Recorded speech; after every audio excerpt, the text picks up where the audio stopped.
Hello.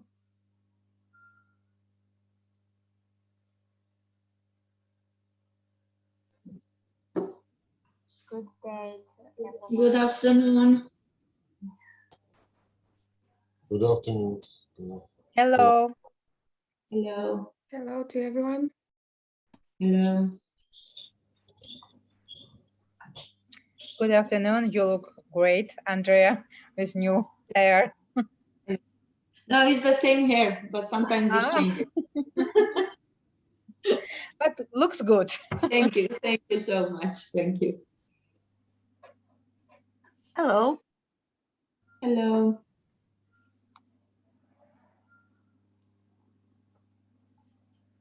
Hello. Hello. So one more minute or 2 minutes to see if there's more of you entering. Hello. Hello.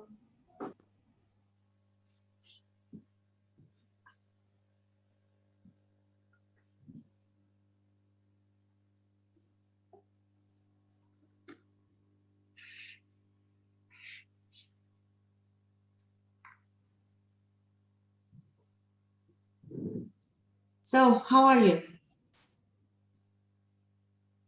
Fine. How are you? How is life lately? It could be better. There's always room for improvement. Yes.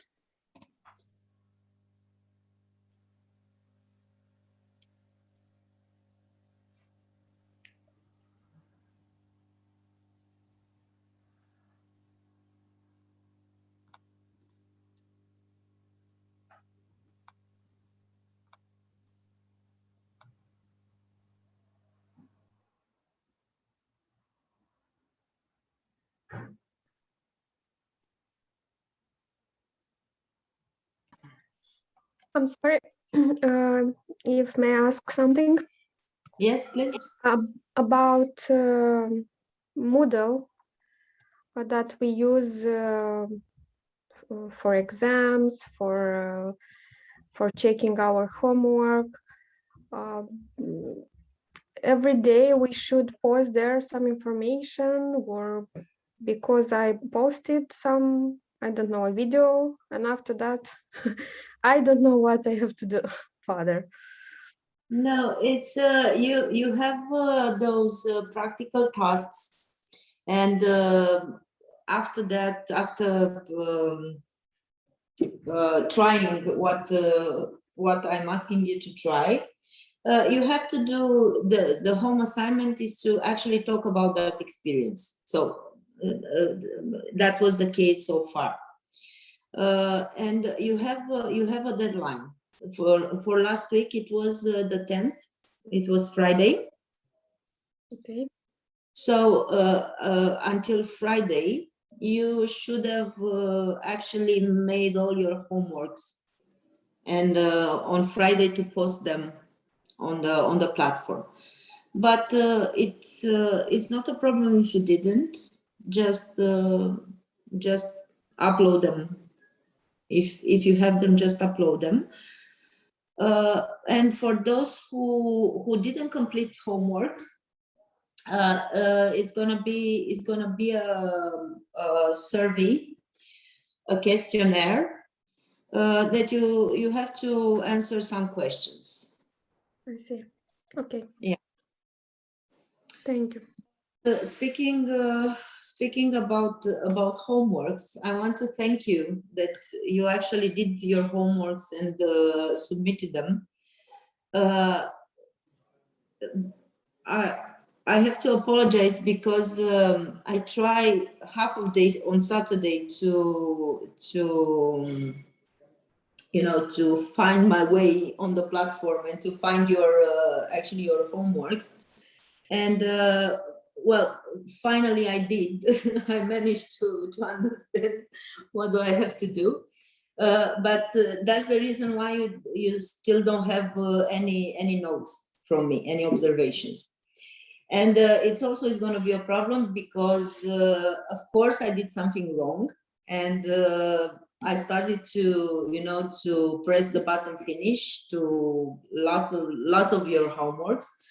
And then I realized that if I do that, I cannot go back and write to the notes, the observations. But I promise I will manage. Everything is okay. Every day we learn something new. Exactly, we learn something new. Yeah, that's that keeps us in good shape. Yeah. So yeah, so I promise that tonight I will look over all your homeworks, and I'll do my notes, and then I'll see how in which way I make them to arrive to you. It might be too much for one night. Yeah, I know, but well, I'll try.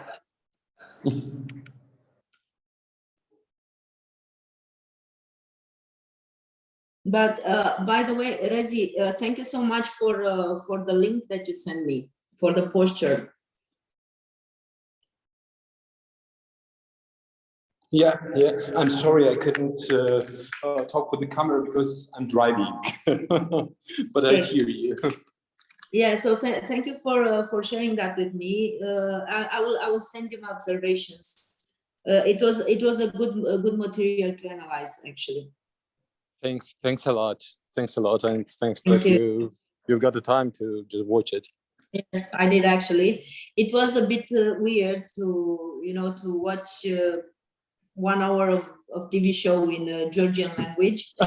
Oh, you should. But it's interesting.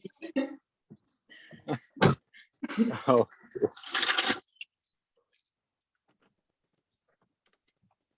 So, shall we start? Yes. Okay. We are ready. Okay. I am not, but it's okay. I'll get ready on the way. Well, so now we arrived to the important issues, and this is the topic for today and for tomorrow. Actually, are really the core of this module.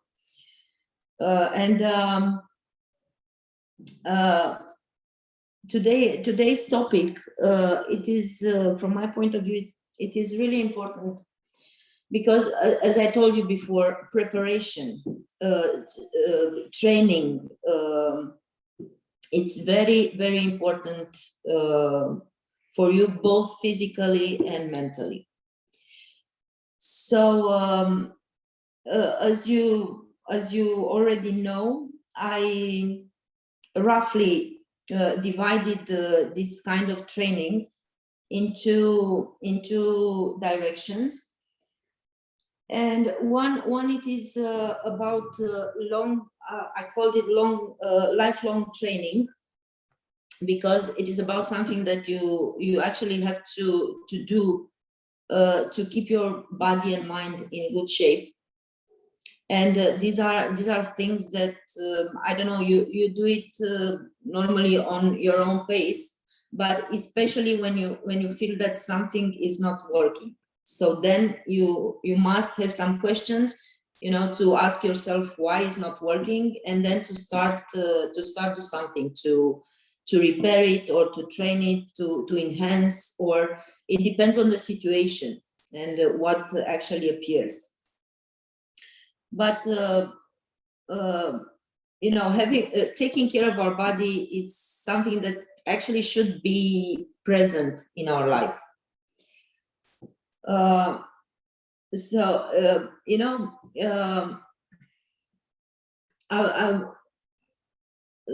I was young, I was very much interested in philosophy. And while I grew up, I never understood why the philosophy from the very beginning try to separate, you know, the mind and the soul. And finally, the 20th century arrived, and somewhere in the middle of the 20th century, you know, the philosopher, the thinkers start to actually understand that the body and the mind, it's a whole. It's not something, you know, that you can separate. I mean, normally when I talk about the body, that includes our brain, that includes our mind. So for me, so to be clear, for me, when I talk about the body, I talk about the body as a whole, you know, mind and soul and muscles and you know, hands, legs, and spine. And that is why I imagine this course to be, you know, physical and mental, but actually it refers to the whole body. But it is true that there are different ways to train, you know, the physical part and the mental part, or the brain. And I didn't spend too much time on trying to talk about the physical training, because actually we did that, you know, talking about posture, about breathing, about relaxation. Actually, we were talking about ways to train your body or to gain awareness over your body. And of course, everybody knows, everybody feels, because when we talk about the physical part, the response of the body is really quick. You know, if we get injured, if we feel out of breath, if we feel that we cannot support some sustained activity, we realize immediately that we cannot do that. So then we start to think about, okay, what shall I do? Why am I out of breath after walking 2 steps? So this is a little bit easier to realize that is a problem, and to actually act on repairing that problem, or enhance, you know, the qualities that you should have in your body. And as I said all along last week,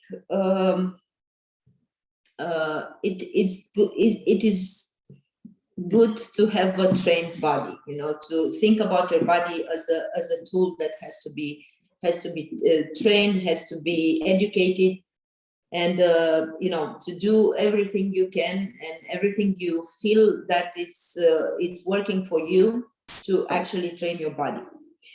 But I think the bigger problems come when we actually talk about the brain and our mind, because I think the brain and the mind is a little bit harder to train. As I said in the written course, sometimes you know, the fact that something is not working in your brain appears, but we have the tendency to ignore it. You know, if we have a headache at one point, we said, okay, it's a headache, I'm tired. The next day we have the same headache. Okay, I'm still tired, and then probably, I don't know, in a month or a year, we realize that actually it's something more important than just being tired. And again, I'm not trying to talk about from the medical point of view, you know, from diseases or, you know, some medical issues. But it is good to be aware about the signals that our brain give us. The most common are, the lack of concentration. This is something that appears because we are tired, but it could appear because we don't have a good night's sleep, or we have a demanding schedule, or other health issues, or we watch too much TV, and then our brain starts to not function according to the standards, let's say. And we also talked about that a little bit on Friday. And it is really important to realize that early in the process, so you can actually prevent the decay of the brain cells, the nervous cells.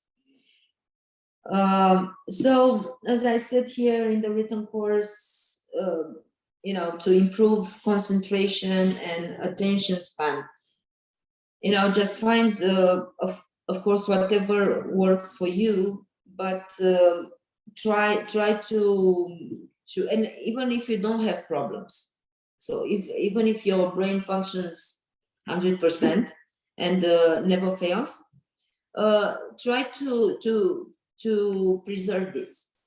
I mean, to start to train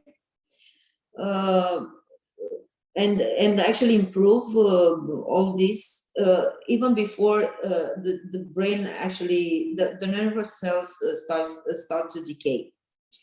So that's why I wrote here, play memory games or other games that stimulate the concentration.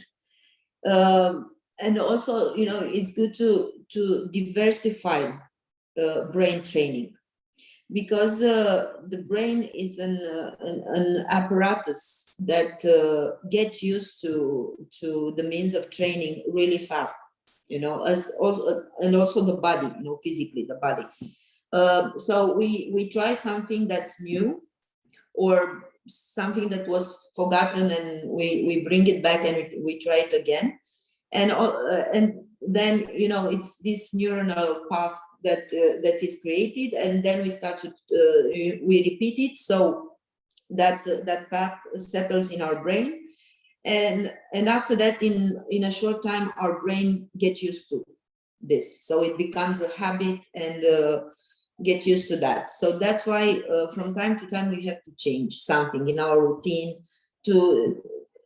Again, I talk about the physical training, but also about mental training. So to diversify brain training, it's a way to actually improve your brain activity or to prevent decay. Because I don't know. I read the study a very long time ago, and in that study, it was. That study was talking about the decay state starts to install when we reach 25. So when we are 25 years old, after that, our nervous cell starts to decay and not to multiply as much as it does normally when we are younger. So for me it was really, I mean, I got scared a little bit reading that, because I always thought that actually getting older, it comes later in life.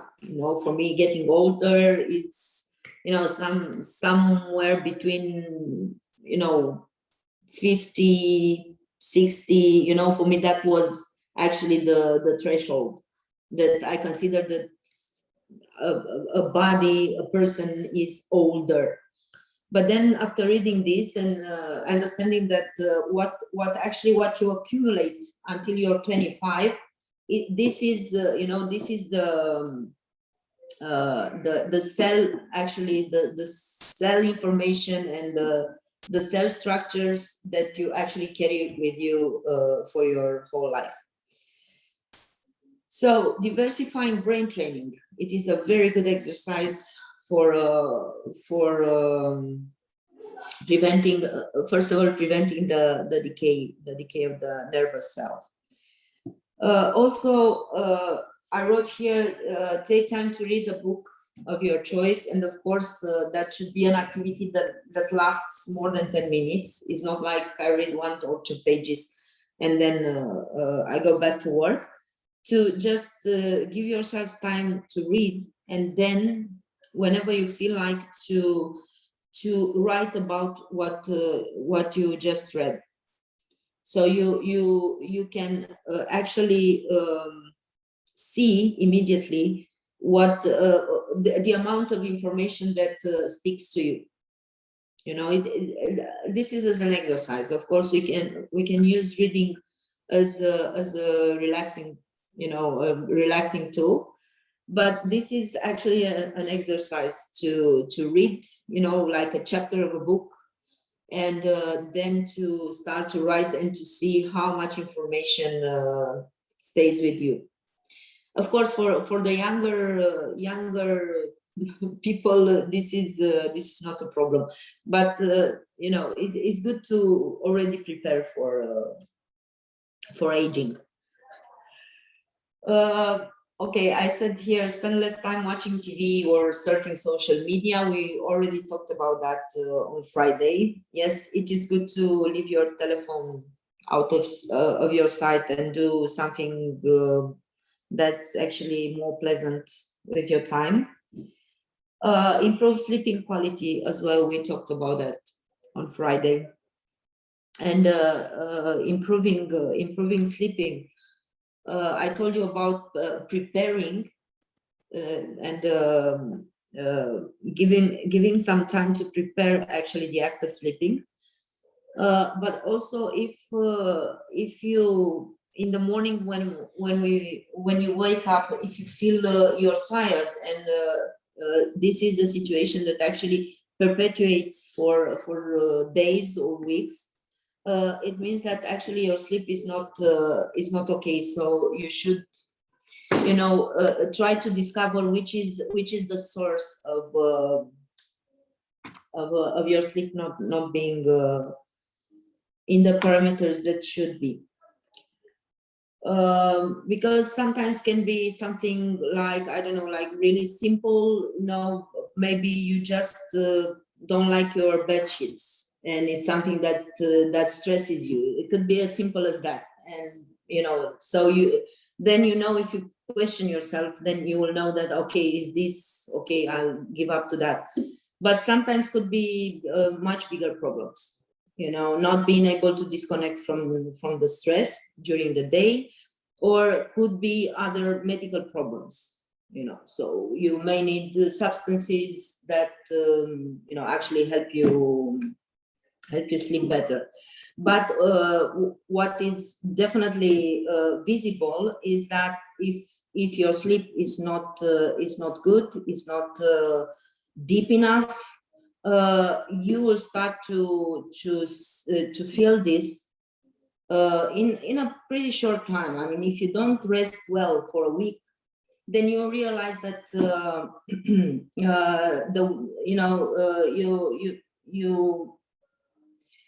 it's harder to focus on what you have to do. It is I don't know.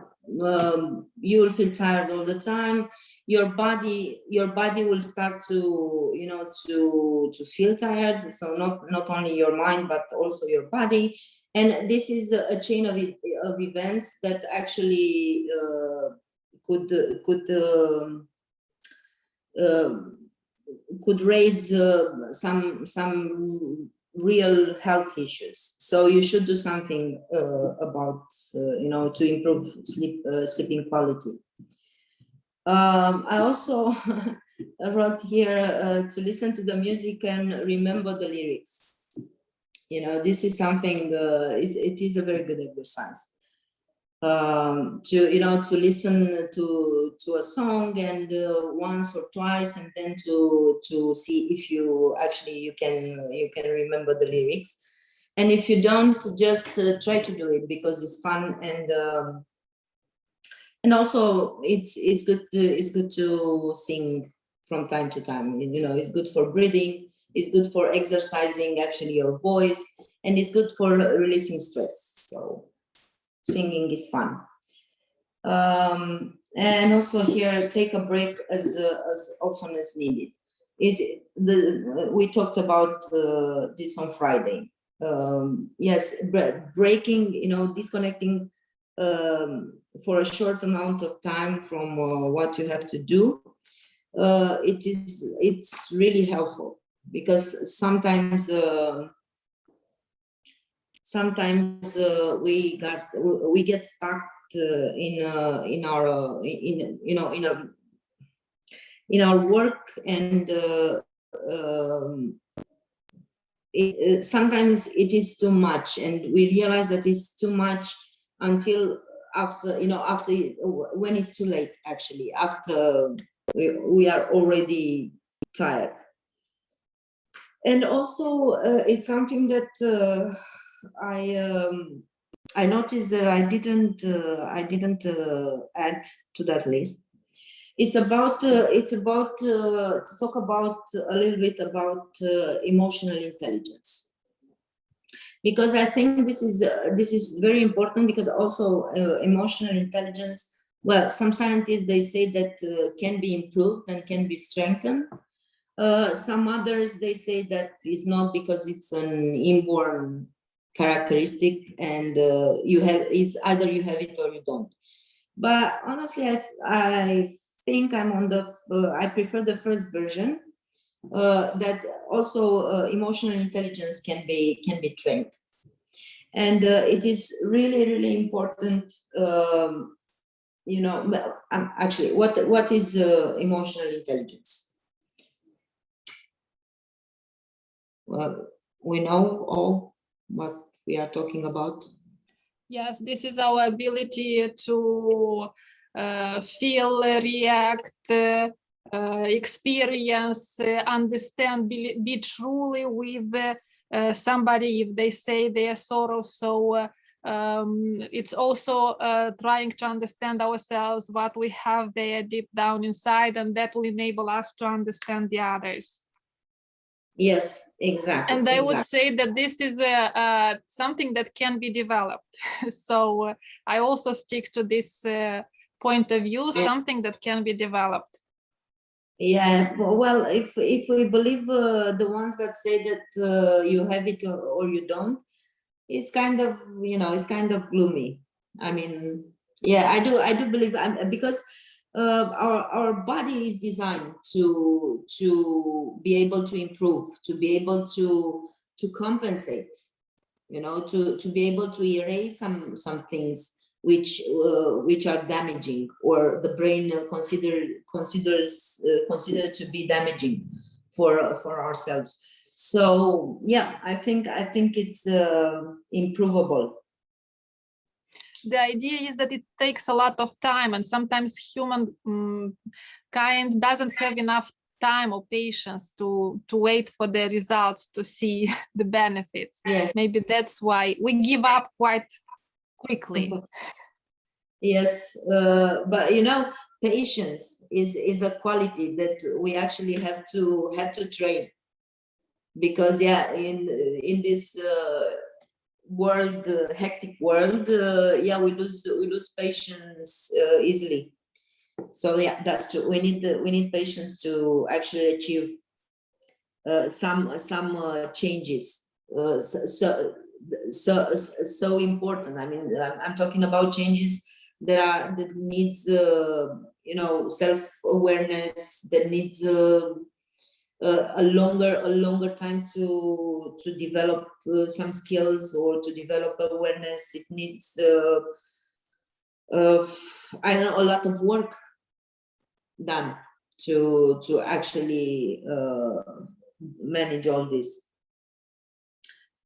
So as you said, Viorica, thank you so much. So it's normally they say the researchers suggest that there are 4 different levels of emotional intelligence, and this is is perceiving emotions, and that's actually the first step in understanding emotion, is to perceive them accurately, and it's also refers to perceiving our own emotions, but also to perceive the emotions of the others. And this is important because actually it connects with the theme of this this module, because that involves understanding non-verbal signals, like body language, and especially the facial expressions. Because somebody asked me last week, how we notice in our audience or in others, how we notice when they are not involved, they are not attentive, by being able to perceive emotions and to of course observe, because observing it is a training that we must actually do, but it's also our ability to feel empathy to other people's reactions and emotions, and that goes to number 2, reasoning with emotions, that we are using emotions to actually promote thinking and cognitive actions. Actually, that means, reasoning with emotion, it means that we start to understand and to start to actually label those emotions. We start to make a difference, between what kind of emotions somebody expresses, and we see it, we understand that it's about that, and then we start to we start the process of understanding what that means, what that reaction actually means. So that would be the first step, understanding emotions, and also understanding it's very important to understand the context, because right now I don't know, I might yell to somebody, so one of you, and of course you can perceive it as it's my way to tell you that you did something wrong, but at the same time I could do that because I don't know, I just had an argument with somebody on the hall, so it's not actually addressed to you directly. It's something that remained with me because I had a prior experience that actually now got out, and you actually have nothing to do with that. So when I talk about the context, I talk about that, being able to understand why this is happening, why this burst of emotion is happening now. If it's if I'm the receiver, and it is addressed to me, or it comes as a result of something that happened to that person that has this burst, and has nothing to do actually with my work or and is not addressed directly to me. And also, I can. This happens, for example, when we are at work, right? And maybe we get stressed there, we can't express our emotions there, and then we go home, and then those who are close to us might suffer because of this. That's why probably knowing the context can help. They will understand, okay, mom has nothing to do with me, it's just she came from work. Exactly. And understanding that, then you will know that you have to give some space to that person. Don't get upset because you got in the middle of something. Even when you don't know, that is not your fault. Yes, but if that person has an emotional intelligence, he could give emotion the right way. Yes, it means Yes. that we control our emotions, and Yes. maybe after the work we do not put them or push them on others, our negative emotions. Yes, you are right. You are right. But sometimes you just need to do it, you know. And normally you do it in a safe environment. You know, you do it because you need to blow out some steam. You need to let it out. And yes, unfortunately, that happens with the dear ones. You know, that happens when you have the person, because somehow in your brain you know that they understand you.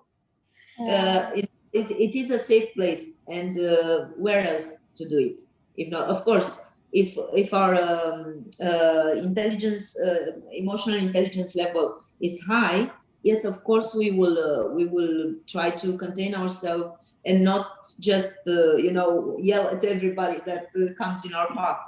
But it's not the case all the time. We are human. But some families maybe are also destroyed from the lack of emotional intelligence. Yeah, it By could this be. reason. It could be. Well, actually, that leads to miscommunication. You know, when somebody has this, feels safe and comfortable in this environment, and the other person doesn't understand that that person actually needed that, and is not tolerant and accepting that that person actually maybe needs that, and that leads to miscommunication, because you're going to be upset because something happened to you prior to this encounter. The other person take it personally and is like, okay, but it's not my fault. Why me? And and this will actually grow, and eventually it will blow. But yeah, we should try to be more understanding. Yeah. Communication is a fundamental part. Yeah, exactly. But it comes, good communication actually comes with understanding. And if in this case understanding means empathy, higher affective intelligence, yeah, why not? We can call it understanding. I don't know. Sorry, you wanted to add something more? No. I agree with you. Thank you. Thank you too. Yes, and this managing emotions, because that was actually the fourth step, which of course is the ability to manage emotions effectively. And when we actually manage our emotions, that means that our emotional intelligence is at a high level. So and of course that also goes both ways. I mean, regulating emotions and responding appropriately, as well as responding to the emotions of the others, are all important aspects of emotional management. Because that has a name, emotional management. But yeah, it's a matter of managing how we deliver something, managing how we receive and also this understanding, of the situation that the person in front of us is, that and understanding, where am I, where is the person that I'm talking to, and actually processing while it's happening why things are happening like that. So yeah, something like that. And also, as a matter of training, it's actually the goals that I don't know, it's better to achieve while training our emotional intelligence. It's you know, the simplest thing actually that should be something really natural, but unfortunately it isn't, is to think before we speak. You know, to take that or speak or react, any kind of reaction. You know, to take that second before we actually react to something. Because if you tell it lasts, I don't know, maybe let's say one breath, you know, one breathe in, one breathe out, just one respiration. And if you take this, you know, just that second to think before you react, the outcome, it would be totally different. And you know, you will be able to control what you do, and also you know, being careful about the person that's in front of you. Also, of course, a greater self-awareness, because we talk about this awareness from the beginning of the module, which is really you know, emotionally intelligent people are not only good about how other people might feel, but they, you know, they also understand their own feelings. So because there are so many factors that apparently they are very hard to manage, very hard to control. But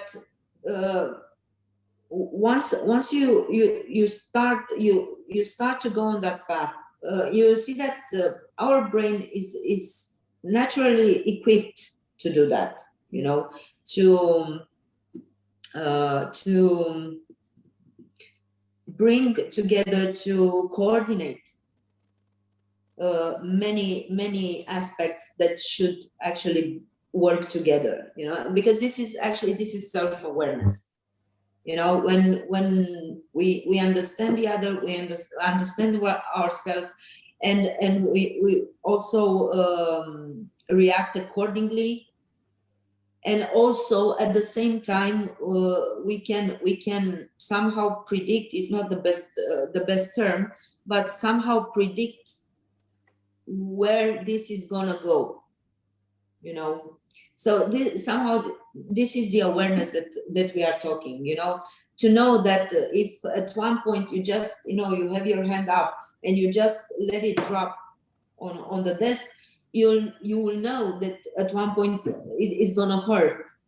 So you know that you don't have to do that. You know, this is a simple and stupid example, but you understand what I mean. You know, it's about preventing some things that are damaging for us, you know, and also being very well acquainted with our physical possibilities, our mental possibilities, the space that surrounds us, and all these factors actually that we have to put together. Negative and positive sides about ourselves also. Self-awareness helps us to be aware about our positive and negative sides, and it also helps us during working or communication with other people. Yes, improves our life greatly. Yeah. You know, starting to be self-aware. Yes, and also the most important, the empathy for others. You know, and this is something that can be trained, of course. Again, I'm not talking about the extremes, you know. I'm not talking about the psychotic people. I'm not talking about the psychopaths, sociopaths, you know. I'm not talking about the clinical area, but a person that doesn't have you know, a shortcut in the brain should be able to have empathy, you know, and also to actually train it.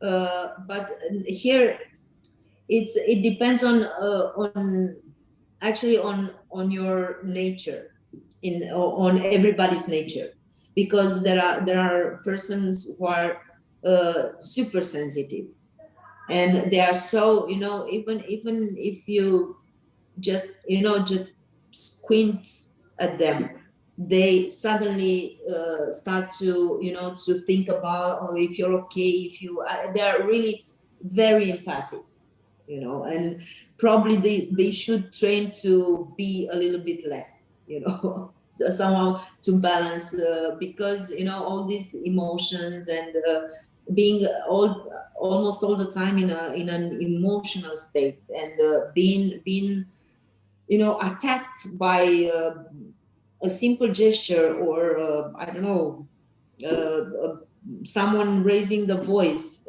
could become damaging.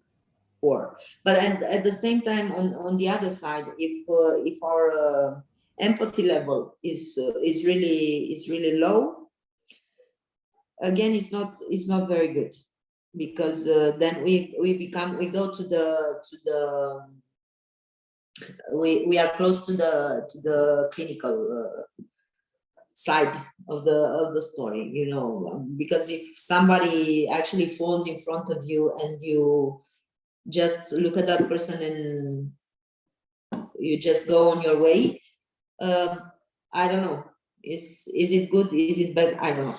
I'm not judging, but I think it's not that good. I mean, your level of empathy should be raised up. Yes, let me know if you have questions, or I'm sorry for interrupt. Can I about empathy? Sometimes I don't know. I have something like I have a lot of students, and when they do not, it's like I do not have empathy when they do not do their work, or do not want to study. So it's I would like to know if it's like okay, or when they have a lot of to do something and I do not have empathy, it's okay. I don't know. It's normal to get upset. I understand you perfectly. I get upset when my students don't do their homeworks, or Especially angry. So they have a project to do, and yes, you have or not have. So it's, for me, it's not. Just bring me project, and we start. I have a lot of job. I have to do something. So I do not. This is also empathy, or yes. Well, it's more. I think it's more lack of interest than empathy. I want to know, because if you do not have a project, I'm sorry, but when you have they want to they speak with me, but my life a little bit it's not good now, and they start like so I just telling, sorry, it's not my life, it's your life, so yeah, well, this is actually tricky. I understand you so well. This is actually tricky. Sometimes maybe he have problems at home, or something happened and he couldn't bring the project back. I do not have how to test that, or let's say I do not have how to check this one. So for everyone, I just tell him that it's not my problem. You should do the project. I can give you time and maybe 1 week more, but you should bring the project. Yes, I was about to say that, because if a student really has a problem and cannot deliver on the due time, if it really has a problem, you don't have to tell that student that okay, maybe next week. That student will come with, if the real reason that he didn't or her didn't do the homework is this, because that was the moment when that person had a problem, it will come naturally. It will come with that project next time. Yes, I know. That's definite. Usually students start to talk about that he have a problem, or when it's real. but after he will solve all the problems, he bring me the project, and this is normal. But it's we are scared about that I do not have empathy, and students are talking about. But you know what's really interesting for me is really interesting in this situation, how to actually make them not to come with those excuses. You know, is to find ways to provoke them so they cannot come with these excuses. You know, to say, okay, I couldn't do it because I don't know, I had a rough night, I had to drink till morning, and I couldn't do my homework, and next week, okay, I didn't because yeah, I had to take care of my ill mother, or you know, and I always try to find ways to actually make them do their homeworks. And sometimes I'm achieving that. Not all the time, but sometimes I do. 80% of are doing, but 20% sometimes do not do all the. It's Yeah, not normal, I think, because we're starting, but you're not. You do not have heart. Yeah, Hard. yes. Yeah, they actually do that. They actually say that we don't have a heart. It's normal. Yeah, it is. It is. For me, the golden rule is deadline is deadline, and I don't care your problems. Sure. Yeah, don't give up to that, because it's really important. I mean, this kind of discipline is really important. Yeah. But unfortunately, I think, and we are still young people. We are not that old in, you know, and all, you know, scratched in this job, in this teaching job. But of course, we probably is the time that we went to school, and we had some sort of discipline during the whole process, the whole school process. But unfortunately, things are changed a little bit. You know, those younger generations, they have a very different way to approach something. They have a very different way to deal with things, and psychologically, they are very different. You know, on one side, they seem they don't care, and they always seem, you know, like they just don't care. And yeah, okay, if it's good, it's good. If it's not, it's not. Whatever. But at the same time, if you go a little bit deeper, you realize that actually inside they are really affected by the fact that you don't understand that that person has a problem, that you don't understand that actually try to do it and couldn't do it, something, whatever, or that you know, that you don't understand that after this appearance, actually they have feelings, and they do that because they try to, you know, to counteract their really sensitive core. Yeah, I don't know if it's if you know what I mean. You know, I mean, they put up this mask that, okay, I don't care, whatever, but actually, and then they get upset. They get upset because you don't see beyond this mask. You know, sometimes. Yes, but you know, I'm telling you that because the type of education that I'm in, it is special. It is a bit different, you know, because I work with my students' emotions, you know, and sometimes I want them to be emotional, and sometimes I don't want them to be emotional, you know, and I'm working with that. But yeah, I can imagine when you have, like, I don't know, 50 students or 100 students, and it's something more technical, then yes, I understand that you don't have time to, you know, to take everybody and, okay, what's your problem? What's going on with you? Why don't you do your homeworks? You know, so Also, I understand this. I'm also an engineering, and for me, it's like machines.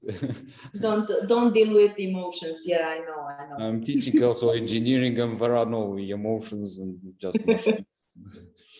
Yeah. Sometimes, yeah, I saw some. Okay, I understand you.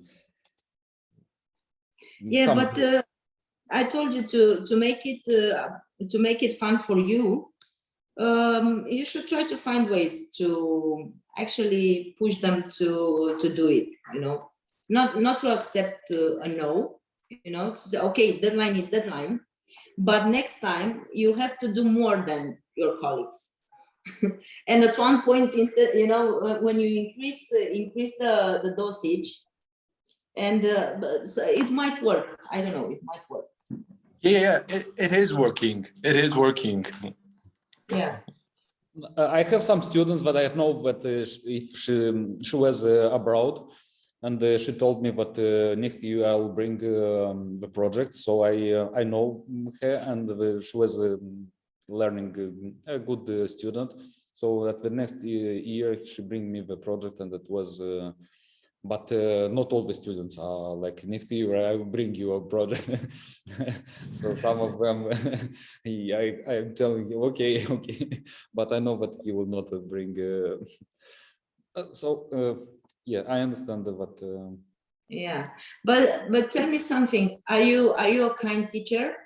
I mean, at the end, after the exam, everybody passes the exam. Yes. No. Tricky question.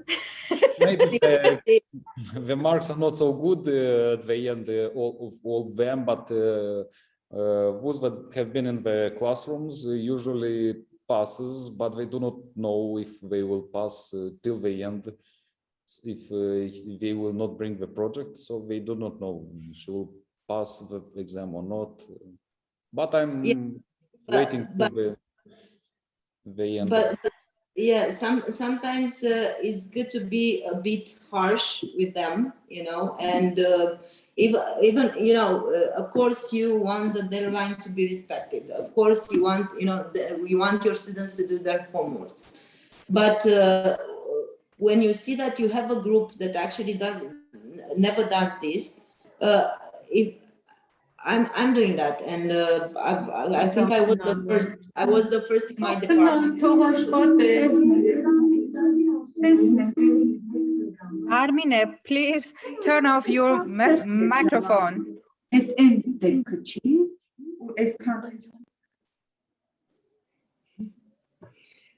Okay, so even if you know, our universities has an artistic, you know, artistic based programs.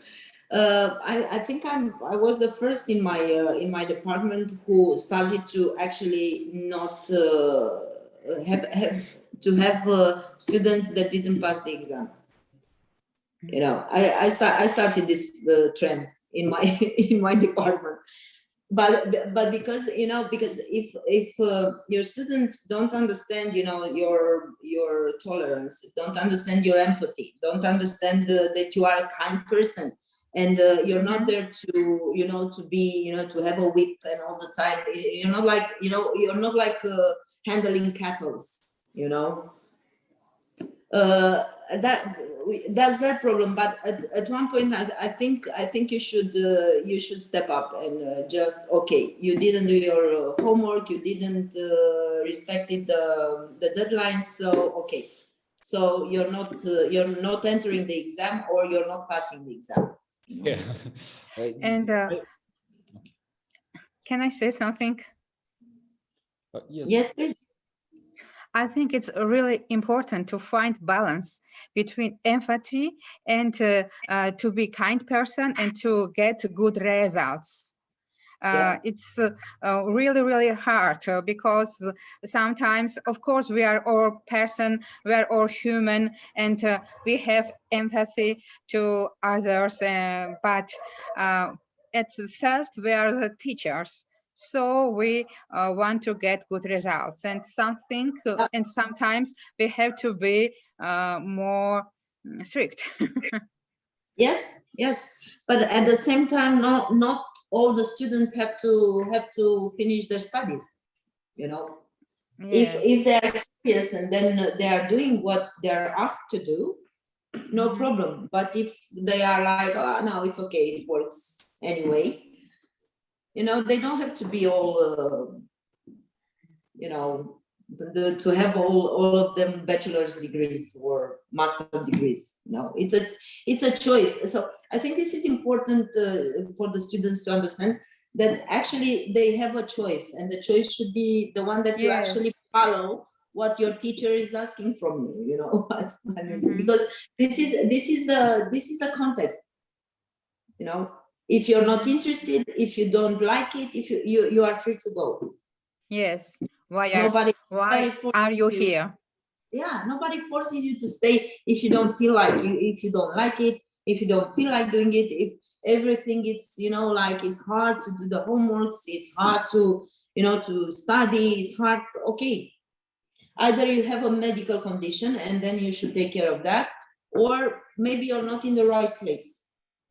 But so, sometimes a little bit patient, and if you can find the way trained students and get good results. Maybe it in the beginning of studying, he or she is lazy or don't show their enthusiastic, but during the process, you can involve them to studying process, and it depends only of your skills.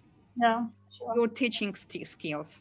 Yes, exactly. And of course, I'm not talking about the, you know, the first year, the beginning, because actually first year is the adjustment year. But already when you're in the second year, you already should know if you like it there or not, if it's what you want, or because otherwise, you know, this, let's say this social contract, you know, is breached, because we don't have to, you know, we don't have to like each other, we don't have to be friends, but I'm here to give you some of my knowledge, and you are here. But we can be friends too. Yes, of course. No, I'm not. I'm saying in the situation when, you know, and we cannot befriend all our students. You know? Yeah. Yeah. Of course, we like some of them more because they are, you know, they are involved. That you know, they are mature. That they understand. They are aware of their possibilities. But yeah, of course, we cannot love everybody. I mean, love us in you know, spending, I don't know, personal time with, you know, to stay, get out for a beer, or I don't know, whatever you do. But we cannot have this close relationship with all our students. But some of them, yes, we have it with some of them. But that doesn't matter. This is not the pinpoint. You know, the pinpoint is that our students are there to learn something. Yeah. And if they don't, you know, if they don't agree with our methods, again, I am very open, you know, with my students, and I encourage them all the time to tell me when they don't understand, if they don't like it, if they don't. I mean, I'm not you know, I'm not feeling vexed if my students are like, okay, but I don't understand, so I see you're getting angry, and I know that I don't understand. I don't know why, but I don't. And then I realize, you know, I'm like, okay, no, it's my fault. It's not that person's fault. You know, it's not my student's fault. So yeah. But it can be that some students, when we are trying to help him, he take this emotional, like you want to him to not pass, or there are sometimes like this some students or some that have different emotional receptions, something like that. Yeah, that's true. It depends very much on their background.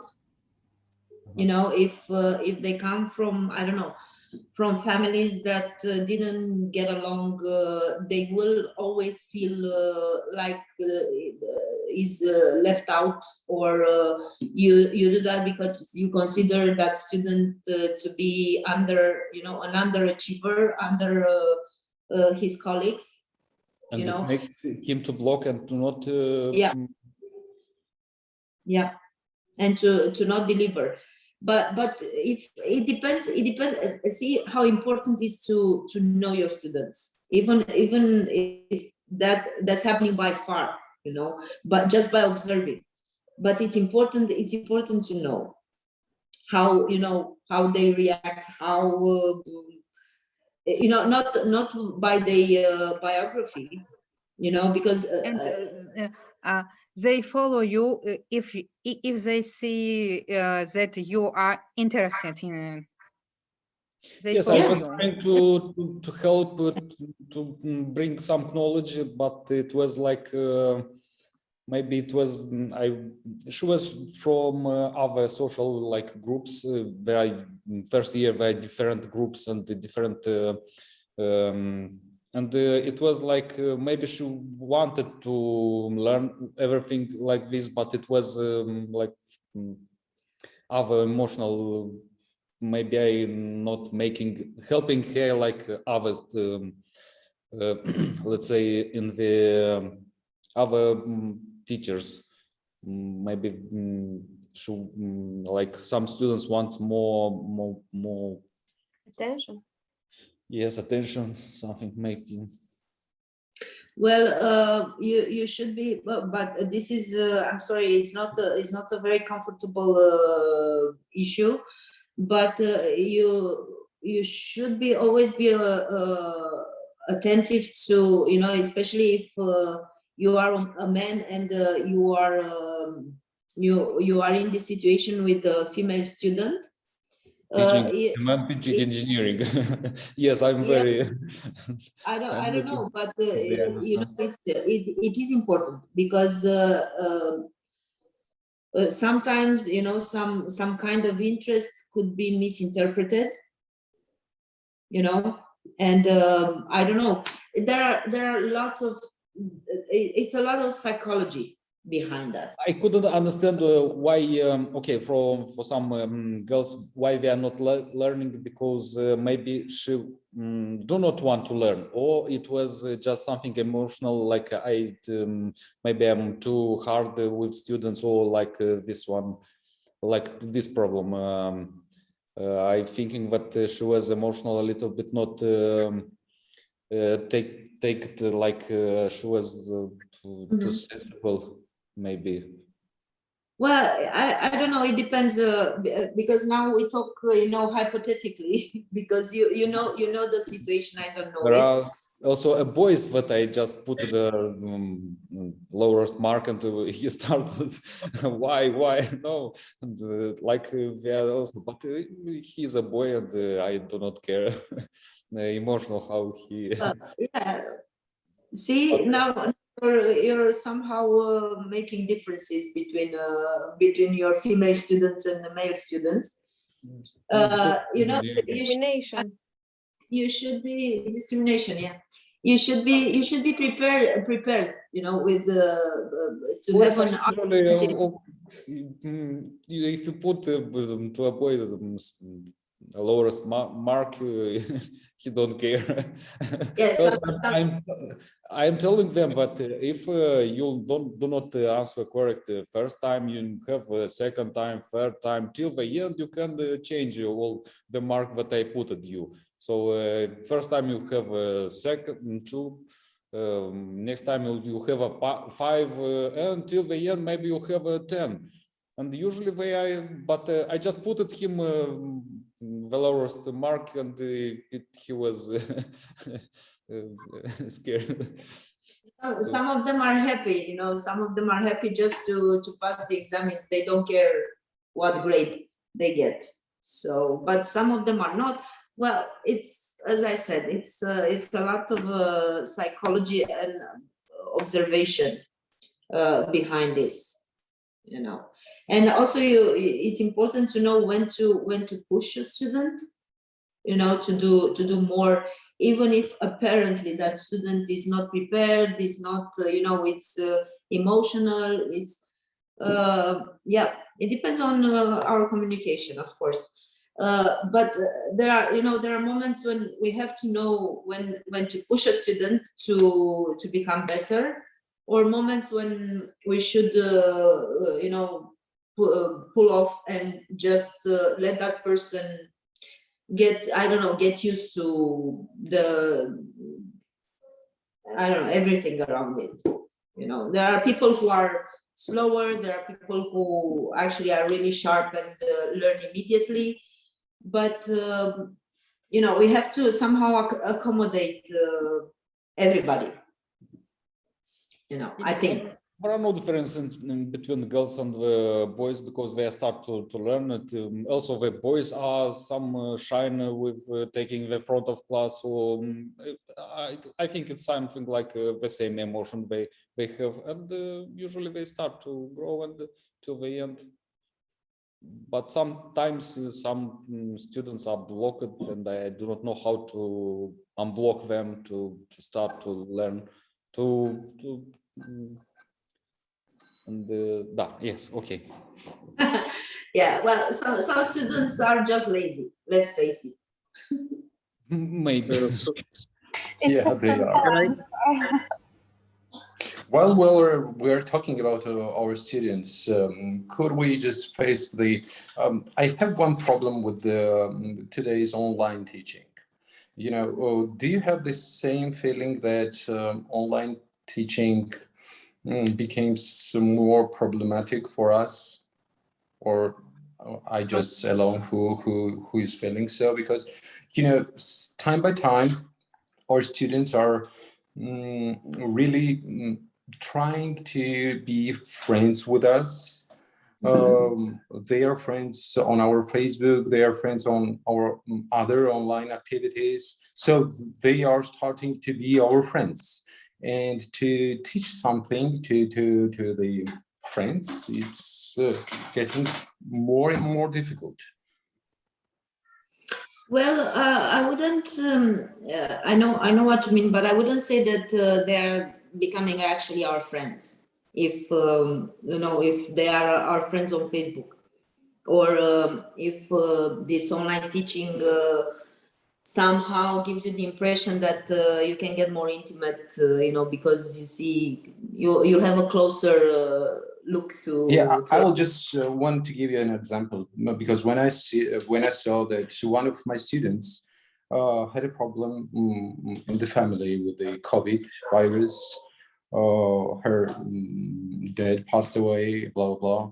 So it was hard time for her, and all this I saw on her Facebook, and then she couldn't pass, and I had a dilemma to write some mark, and she didn't talk to me, nothing, absolutely nothing. She was just quiet, and yeah, I marked her with the lower mark, but she passed.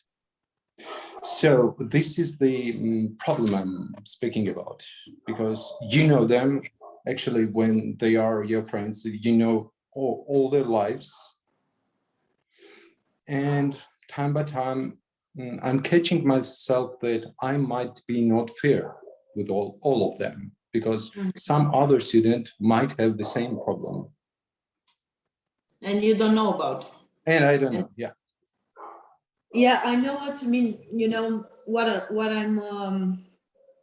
I'm trying to do is to have this threshold that yes, of course, I'm friends with some of my students and some of my ex-students, but I'm talking about the students that I have now. Yes, I have like one or two that actually, you know, we sometimes go out for a drink, or I don't know, do some things outside the classroom. But I always, when we are in the classroom, it doesn't matter that it's a virtual classroom or it's the physical one. I try to, you know, to somehow, it sounds harsh, but it's not quite like that in reality. But I try to remind them somehow that when we are in this context, we are not friends. You know, in this context, I'm not their friend. Even if, you know, maybe 12 hours ago, we were having a drink and that student actually told me about, you know, its life or problems or family. When I am in the classroom, I am in the classroom. So I don't care what problems has, you know, and that's why somehow I think I managed to treat all of them equally. You know, those that I know about and those that never say a word about their problems. I think that for them it's easy to make friends online from Facebook. They're friends with thousands of people, so they're making very easy friends. So when we started to do all the lessons online, it's like for them it's like to make a friend on Facebook. It's something like that. Like teacher online, and they are feeling, but it's like to make a friend on Facebook, like thousands of friends on Facebook. Yeah, but this is, you know, let's say this is a social problem, you know, because I repeat, being friend with someone on Facebook, that doesn't mean that I'm a friend with that person, you know. Because, for example, I have on Facebook, I don't know, something like 3,000 friends, you know. Yep. Because I have all, you know, all of my students, and not only my students, but a lot of students from the university. Yeah, but Andrea, there is one thing what I want to ask you, because we are more or less at the same age. But do they think so? Do students think so? That Facebook friend is not a friend? We knew it, but do they know it? Yeah. Yeah, this is totally different. I'm sorry for interrupting, but this is not when we are in a face-to-face context. We establish, negotiate roles, something which does not happen in Facebook. Facebook is something, you know, just like liking, disliking, sharing posts. This is not a genuine communication, genuine interaction, and genuine relationship. So also, I would like to also to add that online teaching, when we are in classroom, there are something like a distance. They know that it's a classroom, and but when we are online, they are start to thinking that it's we are like friends or something like that.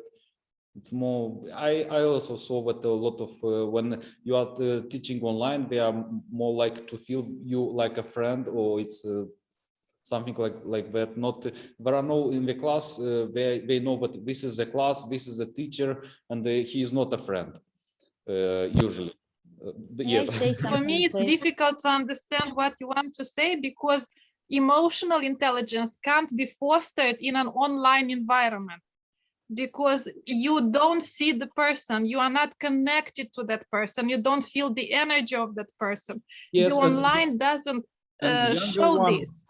The younger one, they usually make like these friends do not see online everything. All the friends are online, and he start to use he's thinking that you are also a friend, and start to. But these are not true friendship. This is the problem of the 21st century, because Facebook, not only Facebook, but social media has turned our lives, I don't know, in something nightmarish. When they meet, they do not communicate. They are in the phones and they scroll down the news feed, and this is not friendship. But for them, it's a friendship. That this is how they work. This is how they function. And that's exactly what Rezi. That was a question, actually. Yeah. Yeah, because from our point of view, yes, this is an abomination, to believe that if we are friends on Facebook, that means that we actually, when we see each other, it's like, hey, hello, how are you? Let's have a beer. But this is their world. We are just guests in their world, because this is their reality and this is their present. We had our past. We went through different stages of development. Yeah. And now we are here, but we are in their present. This is their present. Of course, there are some, or we might, let's say, save some and just, okay, stop looking your phone, just leave the phone, put the phones away and pay attention, because if we are face to face, just, to make them understand what actually mean. Exactly what you said, Viorica, about the energetic channel that establishes between, in the presence. But it's, I don't know, it's their choice. All we can do is to tell them that it's not okay. But other Maybe than that, not to tell them, because if we impose our point of view, they will reject it. There is this tendency to say, what do they understand? But somehow we need to try to bridge this gap and to make them see the benefits of genuine interaction, of genuine connection, which is very difficult indeed. At present, this is very difficult. I do agree. I know. But again, get creative. It's exactly the theme of this course. Get creative and work with what you have, and see how you can trick them if necessary. Trick them to give up to the devices and understand, because it's you just have to experience it, and Yes, then I'm sure they will understand, like physically understand that, yeah, this is different when I'm face to face, when I feel the energy of the teacher, when I feel the teacher that he might be nervous, he might be tired, he might be happy, he might be sad, but at the same time the teacher is there. And it's actually everything that the teacher does is to be there, and actually to be there for me as a student. I think this is somehow, this is how I see those things. This is how I try to. But I told you again, my students are different, not because they are my students, but they're a little bit different because they are artists, and of course they are using the devices. But actually for my students, in the first year, they don't bring their phones in the studio when we work. Actually, they have them, but they don't use them, only if they have to make some notes or something, and they don't have a copybook. But I never told them. It was just once when it happened that a phone rang during the class. And I just said, did you ever hear my phone ringing during the class? And my students responded, no. Did you ever hear my phone ringing in general? And my student said, I don't think so, but yeah, that's true. I never thought I heard it. And I was like, yeah, because my telephone is on silent all the time. So, so next time remember that. But, it wasn't like, oh my God, oh, the phone, get out. I don't want to see you. It's just, okay, did you hear my phone? No, please, I don't want to hear yours. I mean, it's simple. But so this is a good strategy, setting the example. So we as teachers, we can set the example and put the boundaries, because I don't know how to pronounce the name, Tamta. I think this is what they try to tell us, to set the boundaries from the very start. It doesn't mean that I am a bad person if I give you a bad mark or I disrespect you as a person. It's just your cognitive development that I'm here to grade. Otherwise, I cherish, I respect you, I think you're a wonderful person. But at this stage, you deserve this grade. And this is important too. I know it's difficult, and I know that sometimes they don't understand, but setting the boundaries and probably setting the example, as you said, Andrea, right, by showing that, okay, I don't use my phone. Why do you? Yeah, I do. believe in the power of example. I Yes, always lead by example, because I do believe that. and Viorica, I agree with you, and we can establish our own rules of studying. And in my experience, social media can be used for studying well. I create the groups for my with my students on Facebook for sharing them to materials. They can share me their opinions, etc. So social media can be useful for studying, I think. And I want to say that sometimes I tell my students that I'm a very bad teacher because I want they fall in love with the same field which I love because I teach history of cinema. Oh, nice. So I think all of us are have the same feeling to provide them the same knowledge, feelings, and attitude for something which we love and like. But you said something about using Facebook to change opinions about, of course, Yes. what you do and what they. I create a group. I create a group so with my students, dedicated some field which they are learning, and they in this group they can share me their opinions, materials, questions, etc. It's easily, it works. Yeah, you are right. You're right. But I don't do that.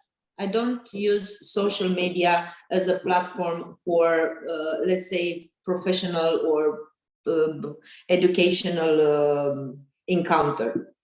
I have, of course, I have a group on Facebook Messenger with my students, but it is only to communicate or to sometimes to send them materials or, to let them know that something is changing, in terms of hours and, I don't know, maybe studios or something. But it's not, I always try to do that when they have questions, when they want to express their opinion, when they want my opinion on something. I always make them to do when we are face to face. And in this pandemic situation. But nowadays, in periods of pandemic, can you face to face? Yes, I used to do one-on-one meeting with all my students, and I had that on Messenger, but using the video. So we can, even if we are through a virtual medium, we can actually look each other's in the eyes, and not just texting and putting questions. If you have some questions, yes, call me, video call me, and we will have a discussion while I'm looking at you and you are looking at me. It's better than a group call. It's good idea. Usually, it's like I usually put all the class and they have webcams turn on, and I'm I'm talking about not letting, of course, the classes. We use Zoom for the classes, and of course I had all my students, but when they had like some particular questions, because as I told you, our students, they each semester they have to do an original and personal work. So all my 10 students, they have with face-to-face communication also for project, because they are usually they do not, if the teacher call them on Viber and with webcam, so they start to put the phone, especially girls, we do not want to use face-to-face. It's something like a little bit not normal, because before pandemic they were using this face-to-face calling just with personal, like friends, and when a teacher is coming with video call face to face, it's something not normal. Yeah, I know, but this is a matter of adjustment, because we all did adjustments to our classes, you know, the structure of our classes, the way we communicate. I mean, yes. It's not just me have these feelings. Like it was not normal before pandemic to call someone. Yeah, exactly. I mean, of course, if we adjusted our you know, our way of teaching, of course they should adjust the way they receive the information. But the same, but like the teacher is calling with webcam and on Viber me, and I'm they also have this problem. Like usually they are just talking with friends with on webcam, and yeah, I know that's exactly my point, that it should be, you know, have a platform that actually is not a platform that you use to talk with your family or your friends or your girlfriend or boyfriend, or you know, but for us it actually worked, you know, to have the Zoom, because it was something new for us. And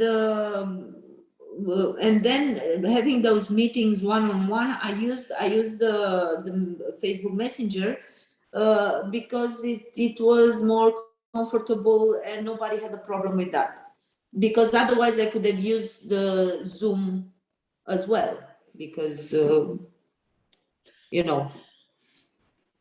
I have one more question about Anastasia.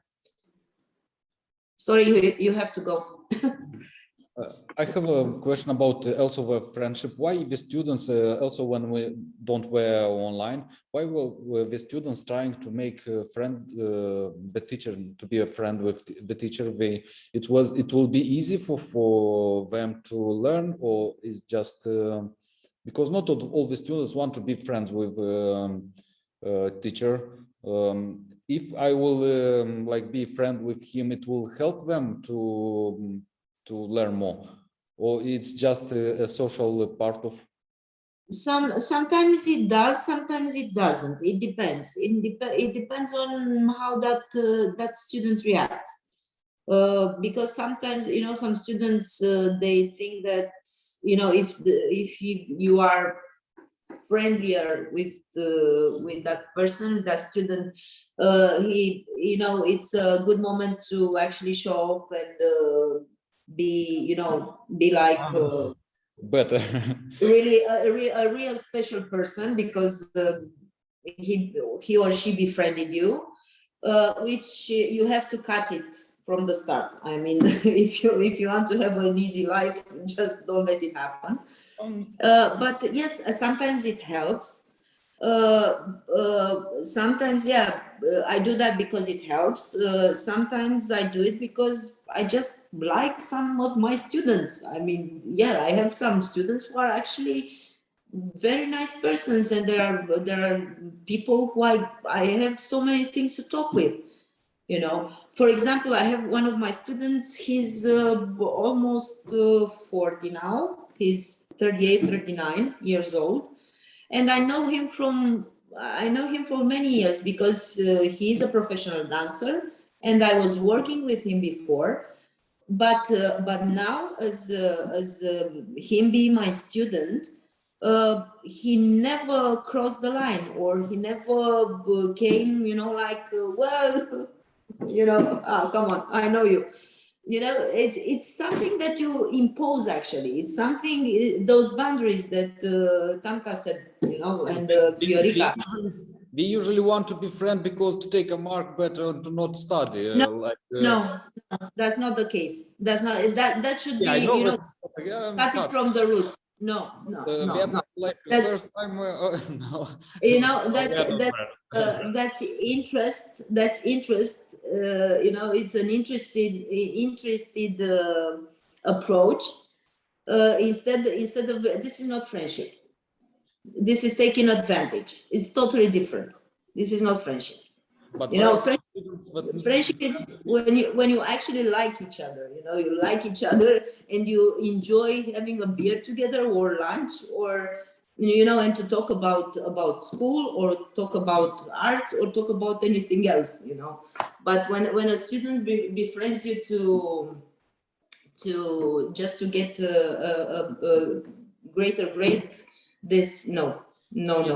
This is the question that when I'm counting them, I'm telling from first time they ask me, let's be friends. I am telling them I have 200 friends in each year, so sorry guys, let's learn. So when I'm doing like cutting this friendship with them, is there some students that need this friendship to not a big friendship, but to achieve a little bit better knowledge, maybe some emotional, they need this, some of them, not like 10%, there are something like that?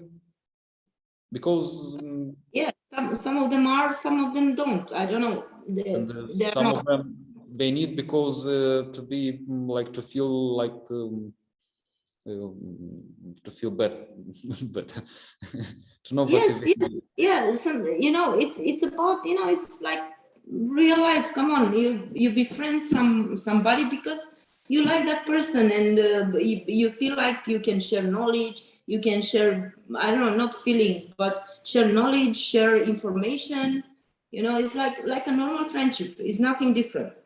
That's what I'm saying. You should be able to make the difference between the students who are interested in befriending you just because they need a higher grade, or the people who actually like you. Come on, we are nice people. Why not let our students like us? And why not? Of course, again, not crossing the lines, like the ethical lines, and but so thank you, Tanka. We'll go back to our subject. But actually, it is a connection. We are not very far away from actually what was next on my list, because I wanted, after talking about this emotional intelligence, which I'm happy that gave birth to such an interesting discussion about teaching. And to go a little bit to the other direction that I was telling you about, training for specific action.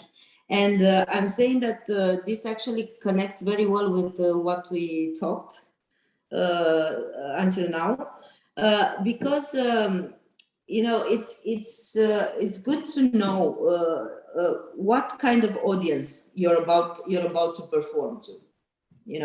If it is your class, and there are students that you already know, you will prepare in a certain way. If there are people that you don't know, or students that you meet for the first time, you will prepare differently, because when the people that you are performing in front of, they already know you.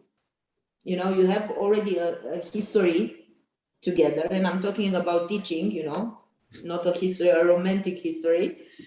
Then your performance should be oriented on coming with new things, coming with information or way of delivering information that actually could surprise them. Because as I said earlier, the brain gets used to the information, gets used to many things really easy, very, very fast. So when you have students that you already know and then they know you, you should, build your preparation to sometimes to just add some things that will surprise your students. Say that you could keep their attention alive, because I'm sure that there are lots of teachers who are, they are teaching in the same way, they are saying the same things. If you attend the class this year and then, I don't know, in 5 years later you go to the same class, you will see the same information the same way to deliver the information, and they don't change. Some of the teachers, they don't change anything. So the chances are big to have an audience, the students, who are just, you know, okay, they are, you know, because they can sense that information is used. You know, you used to do it in the same way, and the same, you know, maybe sometimes with the same tone of voice in some parts, you know. So that is why it's important when you prepare your class to be aware that maybe your students already heard that, maybe your students already know how you are, and sometimes to surprise them, and that could be fun actually, but it's also healthy for us as teachers, and also for our students, because they could stay involved. You know, when you add some surprising things, you know, they couldn't see them coming. It would be nice for them, both for them and for you as a teacher too. So this is a kind of training. You know, when you know exactly what you are saying, because you did that so many times. You know the students because you already have them for, I don't know, a year or 2 years in your class. You could start to actually be a little bit more playful and add some surprising things. When you prepare for people that you don't know, and here I'm talking about could be a new class of students, or it could be, I don't know, a lecture that you give in front of an audience that you don't know. Then you should, I think you should think about what you want to show to that people, because you have to consider that they are seeing you for the first time. You know, it doesn't matter that it's maybe 1 or 5 or 10 persons in the audience that actually know you, but you have a new public. Is the first, I mean, it's better to take it as it's the first encounter with that public. So you must build this, let's say, persona that you want to show, that you want to present to the public. And you have to do that, you know, to adjust your body language, your face expressions, the tone of your voice to the speech, the actual speech. So you have to start to prepare, you know, even and preparing means also maybe spending time in the mirror to see, you know, how you react and how you say some things. And why maybe sometimes some you know, in your speech there are some things that actually don't connect and don't go smooth, and prepare this having in mind that you see those persons for the first time. So even though if we talk about a conference or a lecture, even though those persons are there because they are interested in your subject, you know, because if someone comes to see a lecture, that person knows exactly why he's going there. He knows exactly because that person is interested in the subject. It's interested in, I don't know, probably your research, or I don't know, whatever you have to give to the public. But you know, and at the same time, you have to be trained not to deceive these persons that actually come because they're interested. You have to keep the attention of the public alive, and to be able to do so, it's, well, the same mechanism that I said before. You know, sometimes when you feel that that the attention of the audience starts to fade, you know, because of course the brain is able to focus on information for, let's say, a minute, and then, you know, if you don't change it, if you don't come with a new thing, a new information, the brain already knows what you are saying. So, you know, the process is already there. The brain already processed the information, and the information fades. So either you, but that might look a bit weird, you know, if you like every minute you come with something new, with a new topic, with a new, that should be hard to understand. But at the same time, you have to be aware and always in contact with the public, to feel, you know, and to observe if that public is still attentive. And when you feel like you lost their attention, to come and change, or to, sometimes it's enough to just, you know, use a gesture, or I don't know, to change something in your body language.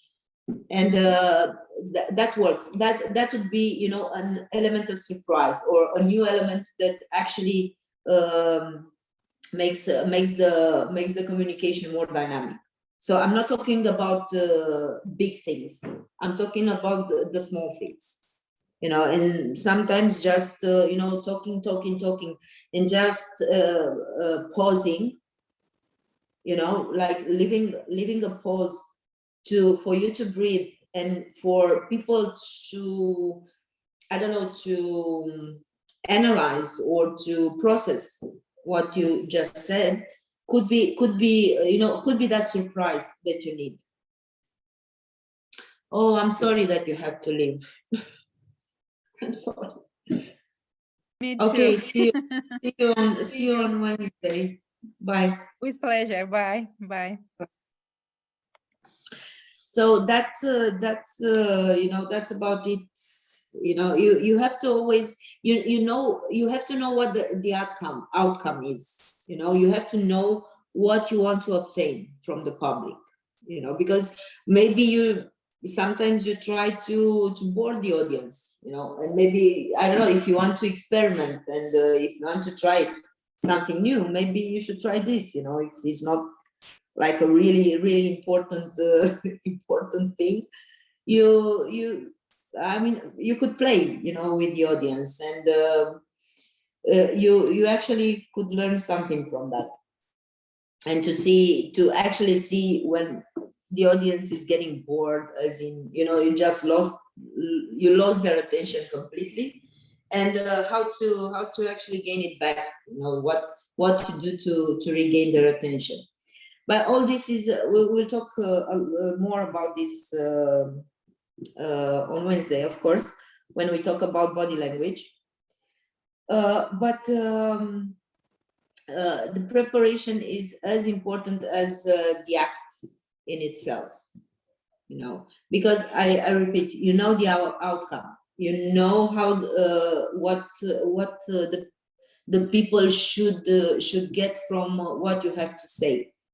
So according to this, yes, you start to prepare, you start to prepare your, of course, your speech, but at the same time, this persona that you allow people to see. You know, I repeat, I'm not talking about acting. I'm not talking about becoming a clown that juggles with 10 balls. I'm talking about small things, but small things that can actually make a difference. And that's why my advice is to stand in front of the mirror and to see if it's too much or is less than necessary, to see if some gestures are appropriate, you know, some, I don't know what kind of gestures, but if they're appropriate or not, considering, you know, the cultural context, you know, because sometimes in a different cultural context, some gestures might offend someone, you know, and you also have to know that you have to have the cultural knowledge about the place or the people you are about to address to. So I don't know, that would be, you know, in a general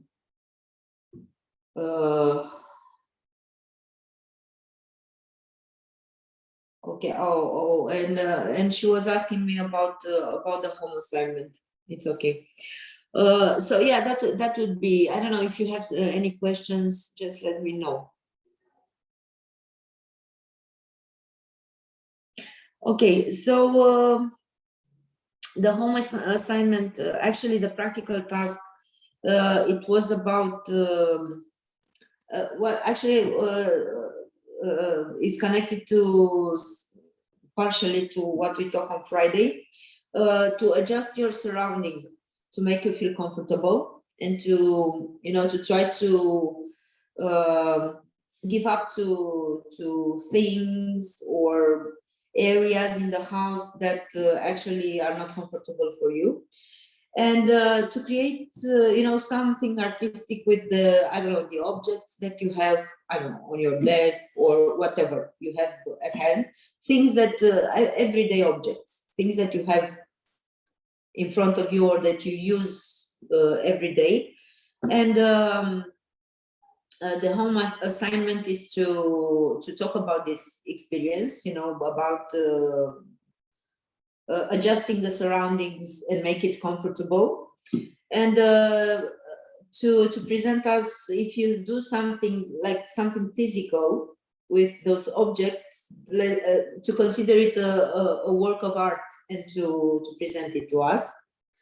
And if you don't do something, just maybe you talk about, you know, if it's the case, you know, if you would have some ideas, but I don't know, just you're too shy to actually do something with that, you know. So it's for me it works, you know, the object, the art object that you produce, but it also works if you talk about the ideas that you have, you know, that could be transformed in an art object. But it should be an art object. For me, it's like everything you do could be an art object. like a machine, to create a machine or automation. It's art, or it's Yeah, okay? of course, but it should be something that you have at hand, you know, not don't bring a car engine into your. For me, it's I like when they make automation or something like. For me, it's Well, you have an advantage on this, you know. But no, I'm talking about, for example, you know, I have this bottle, and I have the pen, and I have, I don't know, and I have this paper, and I don't know, maybe I try to do something interesting. I don't know. I put my pen here, and this could be an object. I don't know, and probably this will test, you know, my stability, my hand stability, or I don't know, something that I could play with. Of course, it's not that I have to think about it. It's not like I have it in my pocket, but use the things that you have around you. You know, just use what you have around you and play with that. Just play with that. You know, but yeah. Does it have to be a video, or we should do it in written form? If you want to do it in written form, do it in written form. Okay. Can I ask you a question since I'm talking? Please. My question refers to the homework assignments on the digital platform. I see that like after this breathing topic 3, breathing, there is a homework topic. And I remember that I actually submitted my homework, which was video, about how the breathing exercise changed me, like how my experience was. But I see that there is like a dash mark and no result. Is it because of technical issues, or maybe it is being waited for your feedback? I'm just trying to understand whether I'm on the right track or not. Am I successfully submitting the homework, or I don't know? I don't know. Honestly, I'm still trying to understand this platform. Oh, like same here. Yeah, but okay. So this is the case. I did something wrong, and I graded your papers by pressing the finish button without seeing your video materials, because I tried to copy the link and to put it on Google, and I had no result. But then I understood, talking to Raluca, my colleague, and Raluca was talking to Elena, I understood that actually I had to put it straight into the, because I have Safari, I have other, whatever. And to put it straight to, you know, to the, I forgot how is it called, but you know, I understood. I managed to understand how to do that. But in the meantime, I started to, you know, to give you those reviews to see which are, you know, which are successfully uploaded and which not. And that's why to some of them could be considered as failed because the link wasn't uploaded on the platform.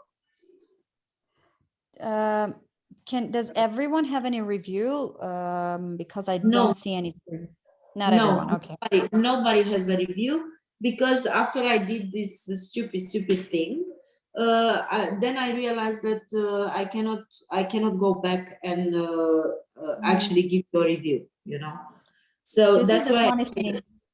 I was trying to repass and repost, copy and paste again everything, and I see that it's not there, and I don't get why. So there were some technical issues. I understand. Yeah, probably. So I will let you know. So now when we finished, I will go home and I'll start actually do my job, what I actually wanted to do on Saturday, and then I'll let you know, because I try to be very well organized, and I have a list. So I'll let you know on Wednesday which homework I have and which one I don't have, so it would be clear for everybody. Okay, so don't worry. Just don't Thank worry. you. And one more remark: some of the homeworks they do have some short description of what we're supposed to do, but some of them do not have that. Shall we go deeper for the reading materials to find the homeworks? Because if we have missed the videos, I guess this online platform is the only way we can learn about the homework assignments. Mariam, if you have access to the written course, yeah, you will see that every chapter, every topic is ending with practical task and home assignment. So they are the reading part. Sorry? In the reading part, you mean? Yeah. Oh, I see. Yeah. Because I remember that the first homework, if I'm not mistaken, the first or the second one, they had the homework description in the homework parts. Okay, sorry, my bad. No, it's okay. It's not a problem. Don't worry. If you don't find them, I don't know, just let me know. You can write me on email. So I it's not found them. No, I found them. Okay. Sorry for taking your time, actually. I could have found it. For everybody, if there's something that you don't understand, please write me on my email. Don't use the email that I used to log on the platform, but use the email that you actually got to allow me the access to your links, to your Google Drives. You know, so I probably I should write it here. My email, so you have it. So if there's anything, just write to me. How many homeworks we did have? 2 homeworks? I guess it was 3. The first one about, I don't even remember the first one. About us, how we... Now 4. After each topic, we have a home assignment. So the first one, the introductory one. Then we had with the posture, with breathing, and with relaxation. And the next one would be related to creative task, the creative task. And it should be video? Yeah. Yeah, so after every topic, you had to record a video about you talking about that experience. But you have it if you go on the platform, you will find those home assignments. And if you go to the written course that you have actually before we started the Zoom meetings, you will see that every, you know, in the syllabus, Yeah, you I will saw. see every topic has the practical tasks and the home assignments. It's a Potter. Okay. I will ask on Gmail what. Yeah. Okay. If you if it's annoying, I could write it to you in Romanian if it's easier. So. You're from. Okay. I forgot you're from Ukraine. Not okay. No, I'm from Romania. I speak Romanian. Okay. Okay. So, any other questions? Everybody, it's okay with So good. what is today? Yes. Thank you. Well, So thank you for the lesson and see you on Wednesday. thank you. Yeah, I'll see you on Wednesday when we are going to talk about body language. So maybe you will take a longer time, you know, because I'm sure it would be pretty much a lot of information, and I'm sure we'll discuss a lot about body language. So I don't know. Let's set ourselves for 3 hours, okay? But if we finish earlier, we just finish earlier, okay? Okay. Okay. Thank you for having you. Okay. And Bye. see you on Wednesday. Bye. Bye. Thank you. See you on Wednesday. Bye. Bye. Bye. Thank you.